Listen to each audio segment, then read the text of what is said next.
তোমরা যেটা জানো না আল্লাহ সেটা জানেন, ঠিক কিনা বলো ভাই? একটা সাধারণ উদাহরণে বুঝুন ভাই, এই আইসক্রিমের ব্যবসা একটা সিজনারি ব্যবসা, শীতকালে ওই ব্যবসাটা চলে না। তো যারা আইসক্রিম ব্যবসায়ী তারা পুরো শীতকালটা বসে থাকে।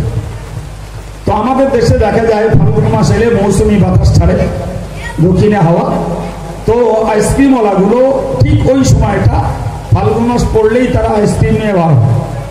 কিন্তু তখনও রাতের দিকে শীতের একটা প্রভাব থাকে, ঠিক কিনা বলে? শীতের প্রভাব থাকে, এমনকি তখন গরম পোশাক ব্যবহার করতেও হয় অনেক। এখন ফাল্গুন মাস পড়েছে, আইসক্রিমওয়ালা আইসক্রিম নিয়ে বাজারে বা গ্রামে বেরিয়েছে। আর এই শিশু বাচ্চাদের একটা মানসিকতা হলো, ওকে আপনি যত উন্নত মানের রুচিশীল খাবার খেতে দেন, কোনোটার প্রতি ওর আকর্ষণ নয়, আইসক্রিমের প্রতি ওর একটা এক্সট্রা অর্ডিনারি লোভ আছে, ঠিক কিনা বলে? ওকে আপনি ভিমনাগের সন্দেশ নেন, কালীনাগের রসগোল্লা দেন, হলদিরামের ভুজিয়া দেন, ও কোনোটাই ওর কাছে ভালো না। আইসক্রিমওয়ালা হাঁকলেই 2 টাকা কিংবা 5 টাকা ডিমান্ড, একটা আইসক্রিম খাবে। ফাল্গুন মাস আইসক্রিমওয়ালা এসে আইসক্রিম বলে হাত মেরেছে, বাচ্চাটা ছুটেছে মায়ের কাছে, মা 2 টাকা দাও। কি প্রথম চাইলো 5 টাকা দাও, মা বললো নেই, বললো 2 টাকা দাও, বললে নেই। তাই এই যে বাচ্চাটা ডিম্যান্ড, ওর চাহিদা, ও কি চাইছে ধরে বলে? আইসক্রিম চাইছে। ও যে আইসক্রিম চাইছে, ওর ওই চাহিদাটা পূরণ হলেই ও খুশি, ঠিক কিনা বলে? কিন্তু ওর মায়ের কাছে 2 টাকা বা 5 টাকা রয়েছে, কিন্তু ওর মা দেবে না বলে ও মা ভেবেছে যে ছেলের বাচ্চার সঙ্গে কি মেয়ের সঙ্গে মিথ্যা কথা বলা দোষ নয়। কিন্তু আব্বা মা সকলকে জানা উচিত, ওই শিশুদেরকে ঠকানো এটাও পূর্ণ গুনাহ, শিশুদের সঙ্গে মিথ্যা কথা বলাটাও গুনাহ, ওটাও পূর্ণ মিথ্যা, ওটাও পূর্ণ ঠকা। শুনতে পাচ্ছেন ভাই? মুহাদ্দিসদের ইতিহাসে আছে যে হযরত ইমাম তিরমিজি রাহমাতুল্লাহ আলাইহি শুনেছেন যে একজনের কাছে একটা হাদিস রয়েছে। আমরা যেমন সহজে 2 টাকার বিনিময়ে কোরআন হাদিসের জ্ঞান লাভ করতে পারছি, বিশ্বাস করুন আমরা যে কিতাবগুলো পড়ি না, এই কিতাবগুলো এত সহজে রচিত হয়নি বাবা, এত সহজে নয়। সাপোজ একটা হাদিস রয়েছে বাদুরিয়ার একজনের কাছে, শোনা গেছে জি এখনকার মতো কমিউনিকেশন তত আদৌ ছিল না, এখান থেকে হয় হেঁটে না এলে বা ঘোড়ার পিঠে এভাবে গেলেন বাদুরিয়ায়, তার কাছ থেকে একটা হাদিস নিলেন, হয়তো শুনলেন তেঁতুলিয়াতে একজনের কাছে একটা হাদিস আছে, তার কাছে গিয়ে একটা হাদিস সংগ্রহ করেছেন। এইভাবে তারা আমাদের সামনে এই মূল্যবান কিতাবগুলোকে রেখে দিয়ে গেছেন। সুবহানাল্লাহ। হযরত ইমাম তিরমিজি একজনের কাছে গেছেন, শুনেছেন তার কাছে একটা হাদিস আছে, যে দেখছেন ওই বেটা এরা হাতের মুঠো বেঁধেছে, আর মুঠো বেঁধে ঘোড়াটাকে ডাকছে, বলছে তার ভাষায় বলছে, আমি বাংলাতে আপনাকে বোঝাচ্ছি, আয় চানা খাবি, আয় চানা খাবি, আয় চানা খাবি। ঘোড়া তো সাধারণভাবে ছোলার লোভী, ও ছোলা খাবার লোভে যে এগিয়ে গেছে, দেখছে হাতের মুঠোয় কিচ্ছু নেই, ফাঁকা মুঠো, যেই কাছে গেছে ওর গলানটা ধরে নিয়েছে। তাহলে এই যে মুঠো বেঁধে ও ওই পশুটাকে ঠকিয়েছে, পশুটার ভিতরে ছোলা খাবার লোভ তৈরি হয়েছে, কিন্তু মালিক তাকে অ্যাকচুয়াল ছোলা দেবে বলে ডাকিনি, ডেকেছে ধরে নেবে বলে। কেসটা বোঝা গেল কিছু? হযরত ইমাম তিরমিজি রাহমাতুল্লাহ আলাইহি তার কাছ থেকে হাদিস না নিয়ে উল্টো পথে ফিরলেন। তো তার একজন শাগরিদ তাকে বললেন, হুজুর আপনি এত কষ্ট মেহনত করে এলেন, আর এনার কাছে হাদিস আছে শুনেছেন, একবার তো জানলে হতো। হযরত ইমাম তিরমিজি বললেন যে আল্লাহর সৃষ্টি পশুকে ঠকাতে পারে, সে নবীর নামে মিথ্যা কথা বলেও ঠকাতে পারে। সুবহানাল্লাহ বলে।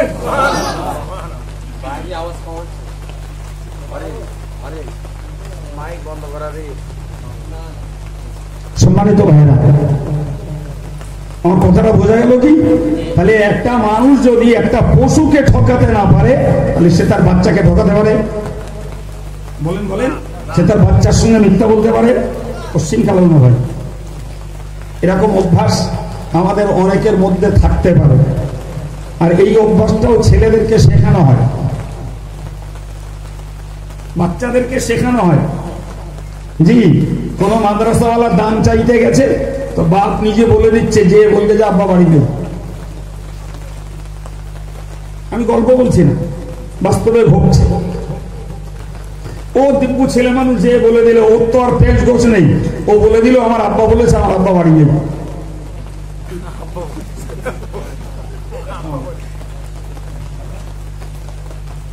ধরা খেলো না, খেলো না, ধরা খেয়ে গেল, চরম লজ্জা পেল।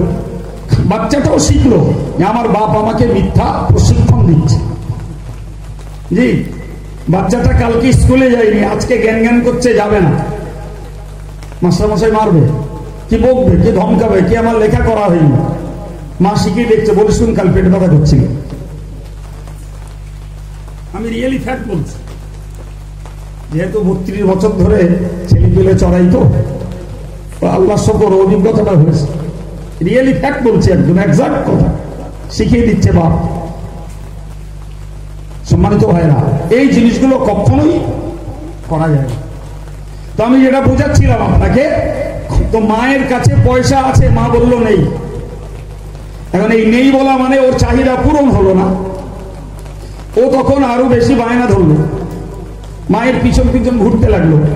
ঘুরতে ঘুরতে নজরে পড়লো মায়ের আঁচলে পয়সা বাঁধা। পয়সার আকার দেখলে তো বোঝা যায়। তো তখন বললো মা, ওই তো তুই বললে পয়সা নেই, ওই তো পয়সা রয়েছে। মা তখন ধরা পড়ে গেল, করে বললো দেবো না। আচ্ছা, আগে যখন বলছিল নেই, তখন তো একটু মনকে বোঝানো যাচ্ছে নেই, তা কি হবে, কিন্তু এখন রয়েছে, দেবে না, ওর বায়না বাড়বে না, বাড়বে না, জেদ বেড়ে যাবে। জি, মা দিল তো না, মায়ের হাতে কাজ আছে, মা কর্মব্যস্ত। ছেলে যখন মায়ের পিছনে বারবার ঘোরাঘুরি করছিল, মায়ের রাগটা চড়ে গেল, দিল দুটো থাপ্পড়। আমি গল্প বললাম না, বাস্তবে একটু বলবেন? তাহলে মা নিষ্ঠুর নয়, মা ওই বাচ্চাকে 10 মাস কি 9 মাস গর্ভে ধারণ করে জীবন বাজি রেখে তাকে প্রসব করেছে। তাকে নিজের রক্ত শুষিয়ে মা বাচ্চাকে প্রতিপালন করেছে।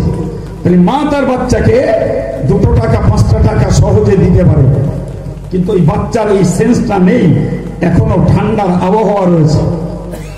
এই মুহূর্তে যদি আমি একটা বরফ খাই, তাহলে এই ঠান্ডাতে আমার ভিতরে সর্দি জাম করতে পারে।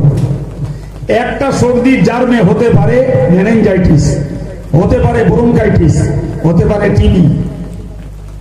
এক সর্দির জার্মে, এই সেন্সটা ওই বাচ্চার নাই। আছে, কিন্তু ওই সেন্সটা আছে তার মায়ের, যে ওকে 2 টাকা 5 টাকা দেওয়া আমার পক্ষে কঠিন নয়, কিন্তু আমি পয়সা দেবো, সে বরফ কিনে খাবে, আর এই বরফটাই কালক্রমে তার জন্য একটা চরম ব্যাধির আকার ধারণ করতে পারে। সুতরাং মা যে তার চাহিদাটা পূরণ করে না, এটা তার ভবিষ্যৎ ভালো বুঝে। সুবহানাল্লাহ বলেন। যদি এটা বাস্তব হয়, আপনি বলুন, তাহলে একটা মা যদি তার বাচ্চার ভবিষ্যৎ ভেবে তার ডিম্যান্ড, তার চাহিদা, তার দাবি যদি পূরণ না করে, তাহলে মায়ের তুলনায় পারফেক্টলি পূর্ণ ভবিষ্যৎ খবর রাখেন আমাদের ব্যাপারে আল্লাহ। ঠিক না বলুন? ঠিক না বলুন? সুতরাং আমরা আমাদের ভবিষ্যতের বিন্দু বিসর্গ জানি না, আমাদের ভবিষ্যতের ব্যাপারে আল্লাহ পূর্ণাঙ্গ ওয়াকিবহাল। ফলে আমরা যত দোয়া করব আর যত দাবি করব, সব দাবি আল্লাহ কবুল করবেন, এটা কখনো ভাবা উচিত নয়।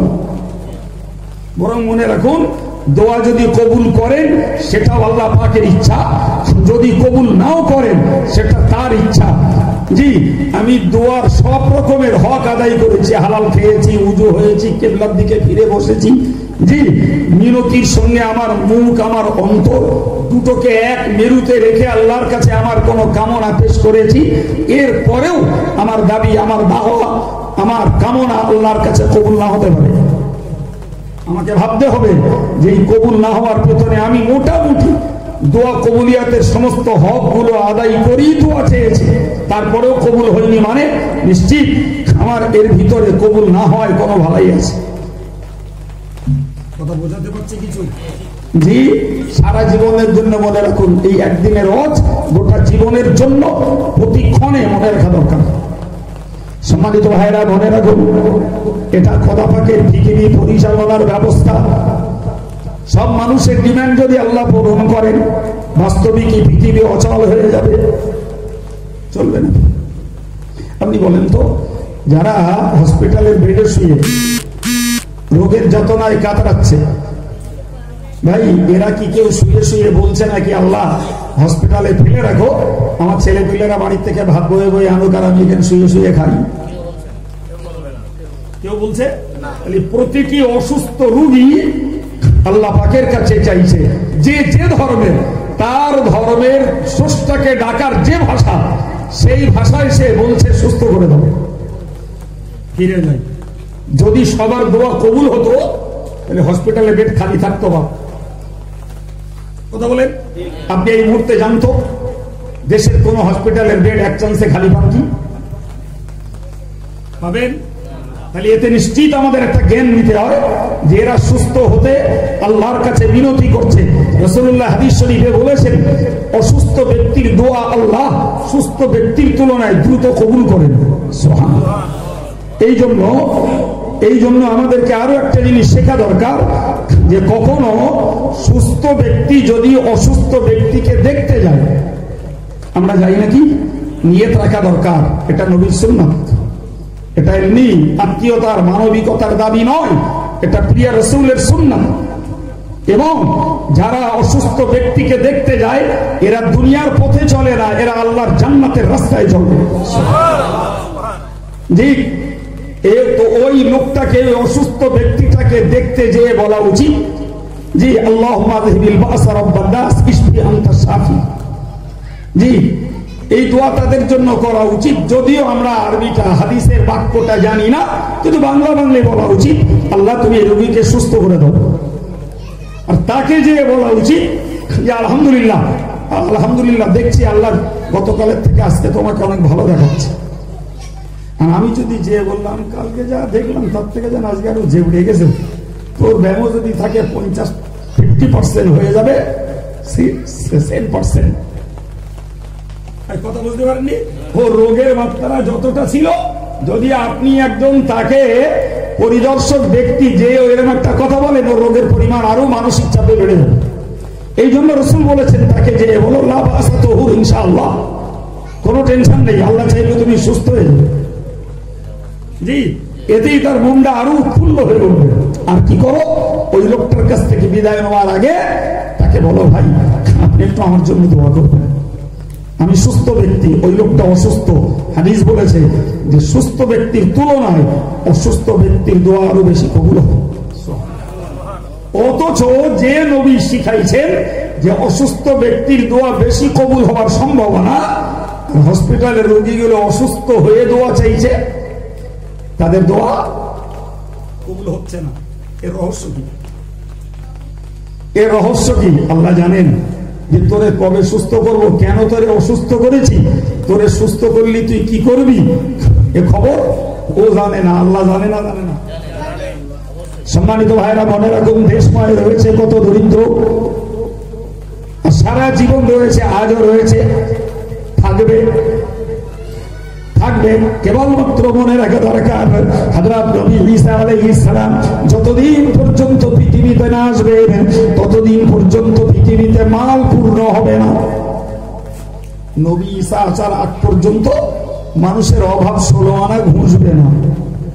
নবী ঈসা আসার পরে পৃথিবীতে মাল পূর্ণ করে দেবেন, যে তখন কেউ কারো দান নিতে চাইবে না, দান গ্রহীতা খুঁজে পাওয়া যাবে না।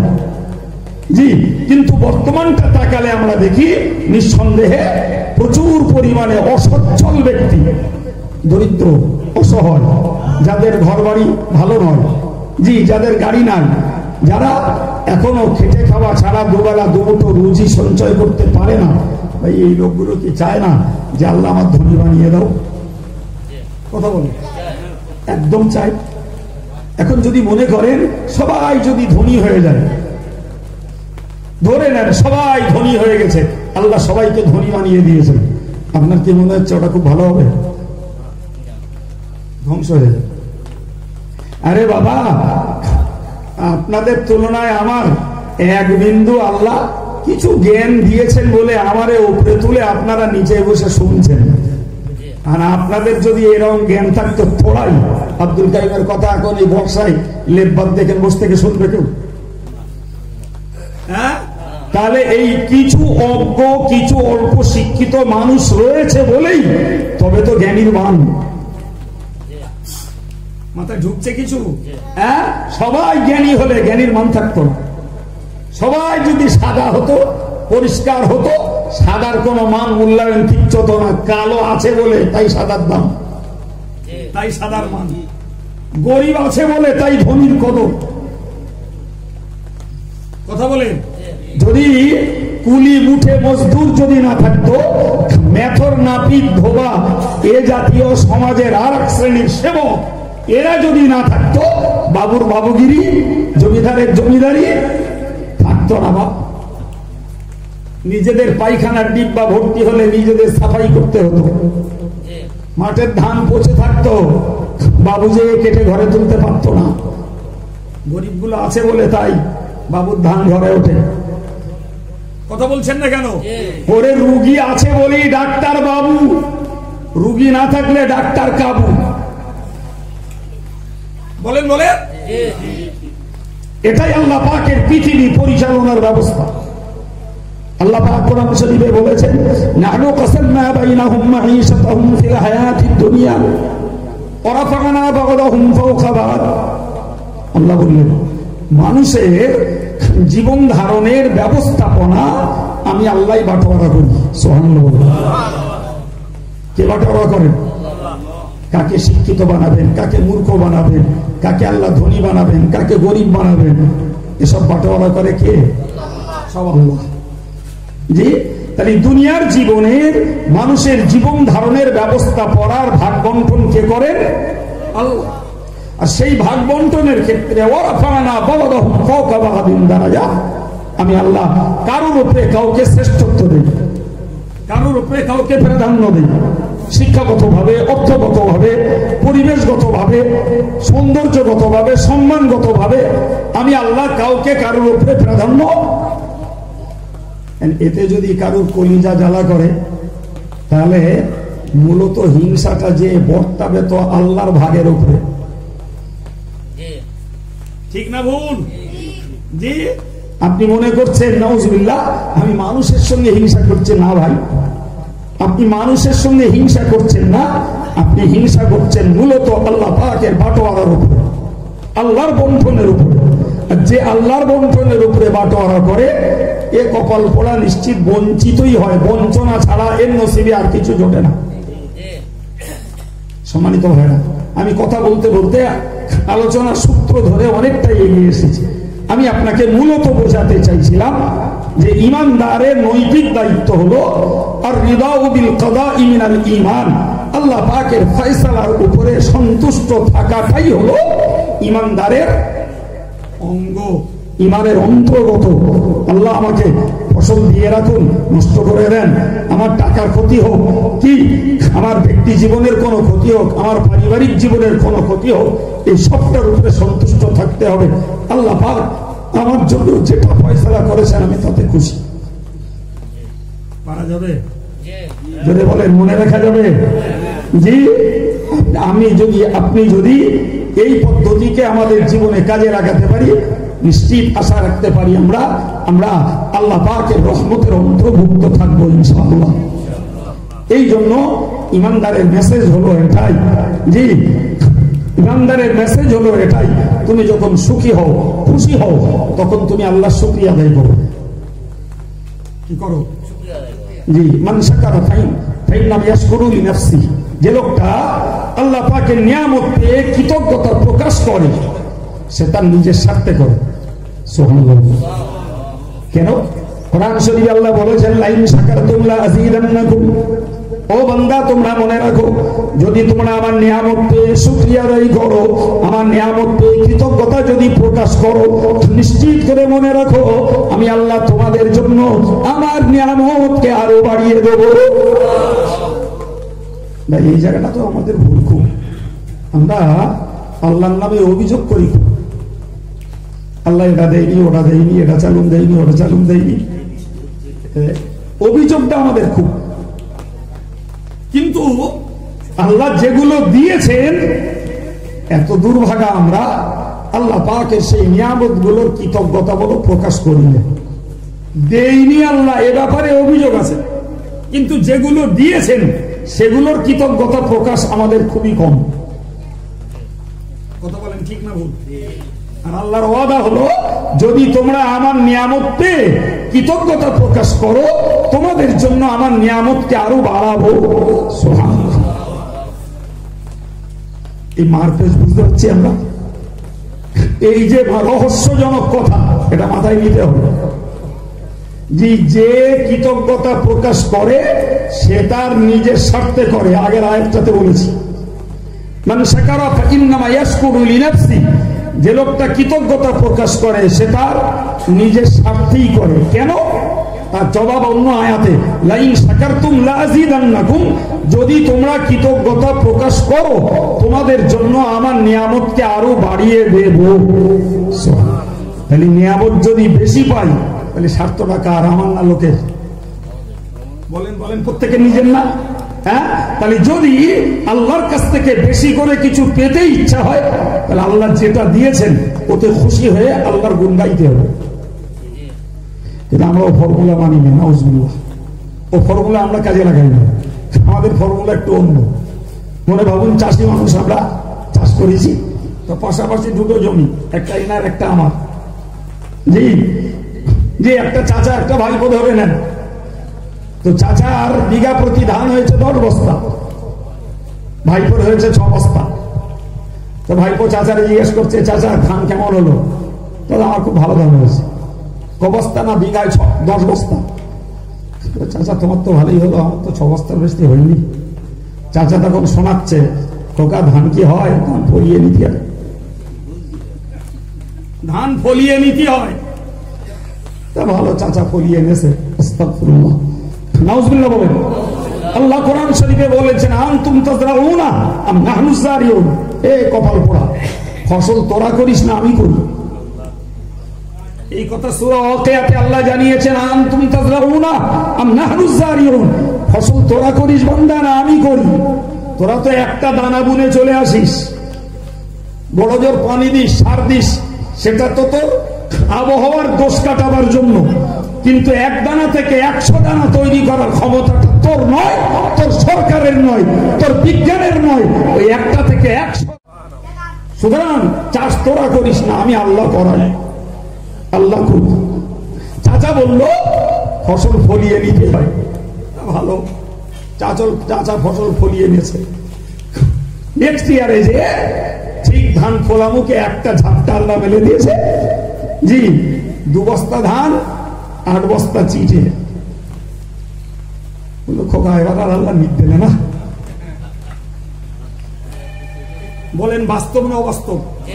তাহলে যখন পেলে তখন ক্যারামতি, ক্যালিভারিটি, ক্যাপাসিটি তোমার, আর যখন পেলে না তখন দায় আল্লাহ। এটা ইমানদারের কাজ না বাপ। জি, লেখাপড়া শিখে চাকরি পেয়েছ, আল্লাহ পাকের শুকরিয়া আদায় করো, আলহামদুলিল্লাহ। আমার মতন কত ছেলে গ্রাজুয়েট হয়ে বসে রয়েছে, তারা চাকরি পায়নি, আল্লাহ আমাদের একটা চাকরি দিয়েছে। এই শুকরিয়া মানুষের নাই।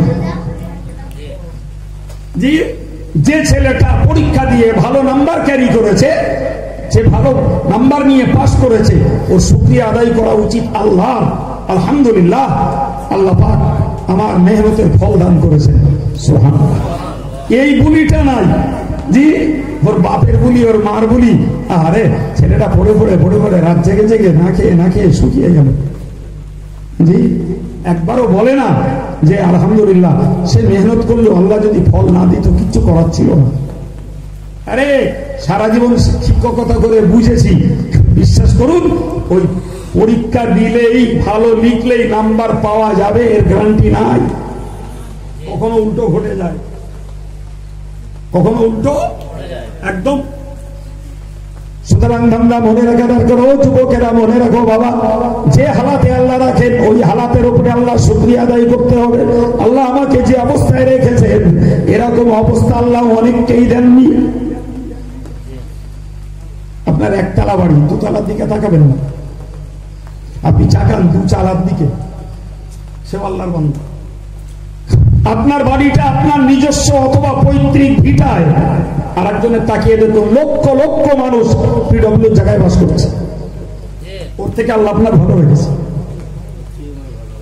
কথা বলেন, কে ফ্রাইড রাইস খাচ্ছে, কে বিরিয়ানি খাচ্ছে ওটা দেখবেন না, দেখুন আপনি মাছ ভাত খাচ্ছেন আর একজন শাক ভাত খাচ্ছে। আপনার শাক ভাত জুটেছে নিজের মেহনতে আল্লাহ দিয়েছেন, আরেকজনের দেখুন হোটেলের পাশে পড়ে থাকা খাবার কুড়িয়ে ধুইয়ে তাই খাচ্ছে। কথা ঠিক বলছি না ভুল বলছি? হ্যাঁ, আপনি তো হয় অন্যের জমিতে না হলে নিজের জমিতে চাষ করে মেহনত করে দুটো রুটি রুজি পাচ্ছেন। চলুন কলকাতায় দেখবেন কেতনা লোককে রাস্তার কাগজ কুড়িয়ে বিক্রি করে খাচ্ছে। কথা বলেন, তাহলে ওদের থেকে আল্লাহ ভালো রেখেছেন না রাখেন না? আপনি বলেন এই যে লোকগুলো আমরা বসে আছি আলহামদুলিল্লাহ, জি আমরা তো বেকার বেকার বেকার শব্দ একটা মুখস্থ করে ফেলেছি। জি, বেকার শব্দ মুখস্থ সারা পশ্চিমবাংলা ঢুঁড়লে হয়তো দেখা যাবে 1 কোটি লোক বেকার। দ্যাট মিনস এরা লেখাপড়া শিখে উপযুক্ত কর্মসংস্থান পায়নি, ফলে নিজেদেরকে বেকার নামে অভিহিত করেছে। জি, আপনি বলেন দিন এই মানুষ কি করে আল্লাহ নাশুকরি করছে ভাবুন। ভাই জীবনে কত কানা লোককে দেখলাম, আল্লাহ আমাদেরকে দৃষ্টি শক্তিশালী দুটো চোখ দিয়েছেন। এই কানা লোকটাকে দেখে একদিনও ভেবেছি যে আল্লাহ ওটাও তোমার সৃষ্টি, আমিও তোমার সৃষ্টি।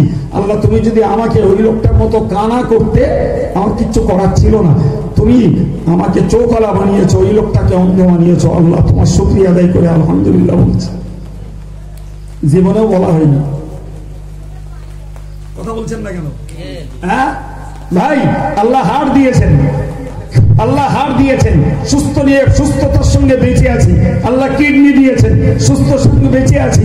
আল্লাহ লিভার দিয়েছেন, সুস্থতার সঙ্গে বেঁচে আছি। চলুন দিন এটিএম কার্ড নিয়ে ঘুরছে বড় বড় হসপিটালে, দুটো চোখ দিলি 50,000 টাকা দেবেন, দেবেন? আপনার হাড়টা দেন, ক লাখ টাকা দেবেন, নেবেন? জি, অর্ধেকটা লিভার কেটে দিয়েছে 50 লাখ টাকায়। কত বছরে 50 লাখ টাকা নিয়েছে, অর্ধেকটা লিভার কেটে দিয়েছে। মেডিকেল সায়েন্স উন্নতি করেছে এতটাই, যার হার্টকে লিভার কেটে নিয়েছে সেও বেঁচে আছে, যাকে সেট করেছে সেও বেঁচে আছে। এই খেলা কার? আপনি বেকার ভাবছেন নিজেরে? হ্যাঁ, হিউম্যান বডিতে আল্লাহ পাক যে সমস্ত আমাদের সচল অঙ্গগুলো দিয়েছেন, এর একটারও দান দেওয়ার ক্ষমতা আমাদের না। চোখ বলুন, হার্ট বলুন, কিডনি বলুন, জি এসব জিনিসগুলো লক্ষ নয় কোটি কোটি টাকা মূল্যে বিক্রি হচ্ছে। সম্মানিত ভাইরা, এর শুকরিয়া আমরা আদায় করতে পারি না। আল্লাহ আমাদের মস্তিষ্ক ঠিক রেখেছেন। জীবনব্যাপী কত পাগল দেখলাম রাস্তায় ঘুরতে। কিছু নির্বোধ রয়েছে, পাগল দেখলে বাচ্চাগুলোকে লিলিয়ে দেয়, আর বাচ্চারা শিশু মনস্তত্ত্বে পাগলের পিছনে লেগে যায়। কেউ একটা ঢিল ধরে, কেউ একটু চিমটি কাটে। বলেন বলেন, এর যদি এতটুকু মনুষ্যত্ব থাকতো তাহলে ভাবতো যে ওই পাগলটা আল্লাহর সৃষ্টি, আর আমাকে সুস্থ মস্তিষ্ক দিয়েছেন আল্লাহ, আমাকেও সৃষ্টি করেছেন তিনি। আল্লাহ যদি ওই পাগলের মতো আমায় মস্তিষ্কটাকে বিকৃত করে দিতেন, আমার এই হেড চেম্বার যদি তার কেটে যেত, তাহলে ওর মতো রাস্তায় রাস্তায় আমারও ভর্তি হতো। কথা বলে, আমরা বড় বড় ইসালা সাহেবগুলোতে যেয়ে দেখি কত খোঁড়া ল্যাংড়া মানুষ 10 হাত এগোনোর জন্য কেউ পাছায় টিউব বেঁধে, কেউ বা হাঁটুতে টিউব বেঁধে এগোচ্ছে 1 টাকা 2 টাকা 5 টাকা 10 টাকার জন্য। জি, আমার মতন সচল মানুষগুলো কেউ পায়ে হেঁটে, কেউ বা মোটর বাইকে খুব ভাগ করে তাদের পাশ দিয়ে চলে যাচ্ছি। একবারও ভাবি না যে ওই ল্যাংড়ার মতন যদি আল্লাহ আমায় খোঁড়া করতো, আমাকে যদি লুলো বানিয়ে দিত, করতাম নাকি? সুতরাং পয়সা কত দিতে পারবো সেটা পরের কথা, অন্তত মানসিক ভাবে আল্লাহর গুণ গিয়ে তো বলা উচিত ছিল আলহামদুলিল্লাহ আল্লাহ তুমি ওর মতো আমাকে খোঁড়া লাল্লা বানাওনি, ওর মতো মস্তিষ্ক বিকৃত বানাওনি, আল্লাহ ওর মতো আমাকে অন্ধ বানাওনি, ওই লোকটার মতো আল্লাহ আমাকে কালা বধির তুমি বানাওনি। বিশ্বাস করুন মুসলিম সমাজের নারী পুরুষ শিক্ষিত মূর্খ অল্প শিক্ষিত এদের এই মানব দেহে আল্লাহ যে সচল অঙ্গগুলো দিয়েছেন এইগুলো শুকরিয়া আদায় করা জীবনে এখনো হয়নি। হয়েছে? সম্মানিত ভাইরা আমার, আল্লাহ বলেছেন মান শাকারা ফাইন্নামা ইয়াশকুরু লিনাফসি, যে লোকটা শুকরিয়া আদায় করে সে নিজের স্বার্থেই নিজের শুকরিয়া আদায় করে। এই জন্যই বলেছি আমরা না পেলে আল্লাহর নামে অভিযোগ করি, দোয়া কবুল না হলে আল্লাহর প্রতি অসন্তুষ্টি প্রকাশ করি, কিন্তু আল্লাহ যেগুলো দিয়েছেন তাই মানব দেহ দিন, ভালো বাপ ভালো মা পেয়েছি, বিবি পেয়েছি, বাচ্চা পেয়েছি, সুন্দর পরিবেশ পেয়েছি, কিংবা দুটো জমি জায়গা চাষবাস করে ব্যবসা বাণিজ্য করে খেটে খুঁটে দুটো খেতে পারছি, এর শুকরিয়াটুকু আদায় আমরা সবাই করি না বাবা? শুকরিয়া আদায় করলে কি হবে? আল্লাহ বলেছেন লা আযীদান্নাকুম, তোমাদের জন্য আমার নিয়ামতকে আমি আল্লাহ আরো বাড়িয়ে দেবো, আরো বাড়াবো। তুমি আমার শুকরিয়া আদায় করো আমি বাড়িয়ে দেবো, কিন্তু সাবধান মনে রেখে দিও কোরআন শরীফে আল্লাহ বলেছেন ওমান কাফারা ফাইন্নাল্লাহা গানিয়্যুন হামিদ, যদি কেউ নাশকর হয়, যদি কেউ কৃতজ্ঞ হয়, যেটা বললে সবাই বুঝে, যদি কেউ বিশ্বাসঘাতক হয়, আল্লাহ বলেছেন বান্দা আমি বেপরোয়া, আমার কারো পরোয়া করা লাগে না, এবং আমি সর্বপ্রশংসিত। পৃথিবীর 750 কোটি মানুষ আমার যদি প্রশংসা নাই বা করে কিচ্ছু যায় আসে না। মানুষের তুলনায় পৃথিবীতে অন্য প্রাণীর সংখ্যা কত গুণ বেশি আল্লাহ ছাড়া কেউ জানে না, পৃথিবীর গাছপালার সংখ্যা কত গুণ বেশি আল্লাহ জানে না। কোরআন বলছে ওয়াইমিন শাইইন ইল্লা ইউসাব্বিহু বিহামদি, সারা পৃথিবী সকল বস্তু সামগ্রী ইভেন জড় পদার্থ এরাও আল্লাহর প্রশংসা তাসবিহ করে। আর একটু চিল্লা বলো। সুতরাং কপাল পোড়া নির্বোধ বিশ্বাসঘাতক মানুষ যদি আল্লাহর জিকির না করে, আল্লাহর ইবাদত না করে, আল্লাহর তাসবিহ যদি না পড়ে, আল্লাহর হুকুমে নামাজ কালামগুলো যদি আদায় না করে, আল্লাহর নিষেধে কাজগুলোকে বর্জন করে না চলে, এতে আল্লাহর কিচ্ছু যায় আসে না। জি মানুষ পড়া, মানুষ কটা, জি ভাই গাছপালা আল্লাহ তাসবিহ পড়ে, গরু ছাগল গুলো আল্লাহ তাসবিহ পড়ে, মাটির ঢিলাটা আল্লাহ তাসবিহ পড়ে, ইট গুলো আল্লাহ তাসবিহ পড়ে, পাথরের নুড়িটা আল্লাহ তাসবিহ পড়ে। চিল্লে বলুন সুবহানাল্লাহ। এবং শুধু তাসবিহ পড়ে না, সঙ্গে আল্লাহর গুণ গায়। সুবহানাল্লাহ। প্রিয় ভাই আমার, সুতরাং মনে রাখা দরকার যে আল্লাহ শুকরিয়া যদি আমরা আদায় করতে পারি, কিচ্ছু না, শুকরিয়ার জন্য একটা ছোট্ট ভাষা আমাদের শেখা দরকার যে ইমানদার যে কোনো শোভনীয় কাজে, এই শব্দটা মনে রাখতে হবে। কেউ বিড়ি খেয়ে ভালো লেগেছে আলহামদুলিল্লাহ, কারোর মদ খেয়ে খুব মজা লেগেছে আলহামদুলিল্লাহ, ওটা নয়। যে কোনো শোভনীয় কাজে ইমানদারের মন যদি খুশি হয়, ইমানদারের উচিত হলো কিচ্ছু না পারো তো একটু আলহামদুলিল্লাহ বলো। কি বলেছি? আলহামদুলিল্লাহ, এইটুকু বলো। সমস্ত প্রশংসা আল্লাহর। ইভেন খিদে পেয়েছিল, খেতে পেয়েছো, ওটা আলহামদুলিল্লাহ বলো। পেশাব পায়খানার বেগ ছিল, সুযোগ পেয়ে পেশাব পায়খানা করে নিতে পেরেছো, দেহটা সোলা হয়ে গেছে, বাইরে বেরিয়ে আলহামদুলিল্লাহ বলো। দেহটা প্রচুর ক্লান্ত, 2 ঘন্টা ঘুমোতে পেরেছো, শরীরটা ঝরঝরে হয়ে গেছে, উঠি আলহামদুলিল্লাহ বলো। রোগ হয়েছিল, জি ট্রিটমেন্ট করেছো, কিন্তু ডাক্তার রোগ সারায় না, ঔষধ রোগ সারায় না, রোগ সারে আল্লাহর হুকুমে। সুস্থ হয়েছো আলহামদুলিল্লাহ বলে আল্লাহর প্রশংসা করো। কথা বোঝাতে পারছে কিছু? ব্যবসা করে ফল পেয়েছো আলহামদুলিল্লাহ বলো। চাষ করে ফসল ভালো পেয়েছো আলহামদুলিল্লাহ বলো। ছেলেটা পরীক্ষা দিয়েছিল, ভালো নাম্বার নিয়ে পাস করেছে আলহামদুলিল্লাহ বলো। জি ছেলেটা চাকরি পেয়েছে আলহামদুলিল্লাহ বলো। সম্মানিত ভাইরা আমার, নিশ্চিত করে মনে রাখা দরকার, জি আমি আলোচনা সূত্রপাত ধরে আপনাকে লেটেস্ট এই কথা বলেছি, যে হালাতে আল্লাহ রাখেন, জি যদি মনের কাছে কিছু তৃপ্তি পাই আলহামদুলিল্লাহ বলবো, আর যদি মনে করি মনের সঙ্গে ঠিক সেট আপ হচ্ছে না, তখন সবর করব আর একটু ইন্নালিল্লাহ পড়ব, একটু দোয়া ইউনুস পড়ব। আল্লাহ পাক এতেই আমাদের এই দুরবস্থাকে ইনশাআল্লাহ ভালো অবস্থাতে পরিবর্তন করে দেবেন। সম্মানিত ভাইরা, যতটুকু আল্লাহ বলিয়েছেন একদম কোরআন হাদিসের মানদণ্ডে দাঁড়িয়ে আজকের আবহাওয়ার অবস্থাকে সামনে রেখেই আপনাদেরকে কিছু জ্ঞানমূলক আমলমূলক মনে রাখার কিছু কথা আল্লাহ বলিয়েছেন। আল্লাহ কবুল করুন যেগুলো আল্লাহ আমার দ্বারাই বলিয়েছেন। আল্লাহ আমাকে আমলের উপরে কায়েম রাখেন। আমার শ্রোতারা যারা আমল করেন তাদেরকে কায়েম রাখেন, যারা আমল করেন না তাদের আমলের মনোযোগ আল্লাহ নসিব করেন, বলেন আমিন। সম্মানিত ভাইরা, আমি বিদায় নিচ্ছি। জি, তো ছেলেরা আমাকে বলছিল এই ছাড়বার আগে আপনাদের কাছ থেকে এই জলসা উপলক্ষে একটু সাহায্য চাইবার জন্য, কিন্তু এরা এমন সিস্টেমে করেছে যে আমি কিছু যে আপনাদের কাছে চাইবো আর এসেই হাত লম্বা করে দিতে পারবেন সে গেটার এখানে নেই। জি, সুতরাং তো আমি আপনাদেরকে দাবি করছি আপনাদের সভা জ্ঞান আপনাদের সব দিলে আল্লাহ আপনাদের দেবেন, আর সবরেসানি করলে আমাদের মুর্দারাই পাবে। সুতরাং সভাটা কায়েম করতে আপনারা নিশ্চয়ই সহযোগিতা করেছেন, আগামীতেও আপনাদেরকে এই সহযোগিতা করতে হবে। আমি এই দাবি আপনাদের কাছে রাখছি। আর যদি কারো মনে হয় যে হুজুর বলেছেন যখন একটু আপনার হাতিয়ে দেবো, তাহলে মেহরবানি করে স্টেজের বাঁ দিক দিয়ে একটু আসুন। জি, একটু আসুন। আমার যুবক ভাই 100 টাকা দিয়েছেন, আলহামদুলিল্লাহ। কারো মন চাইলে একটু দিন। জি, আমি মাইক ছাড়ছি। আমার শ্রভাজন হযরত মাওলানা আব্দুল মুহিত সাহেব সুললিত বক্তা, তিনি আপনাদের কাছে ওয়াজ নসিহত করবেন।